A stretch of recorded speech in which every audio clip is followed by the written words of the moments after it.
Hatag ko nuhay ug kwarta aron dunay proof nga ipakita sa inyo ha.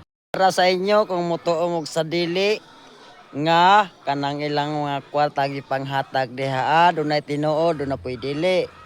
Pero kasagaran ang kwarta lang gipanghatag kauban ra nila ang gitagaan, no? So dili sa ingon nga ang gibulgar ha, kay tinuod na. For example, doon na ko'y amigo. Mingon ko idol, tagaan tagag kwarta. As a proof na ako nga nanghatag ko kay ako pakita sa social media. O padak sa mo dag 5,000. Gcash nimo akong gamiton.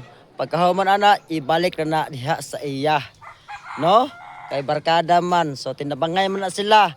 Ang usapod dol, manghatag ko sa imong kwarta sindan ta ka. Kay aron doon ako'y proof nga doon ako'y kitagaan nya comment lang diha. So mao kanang style no.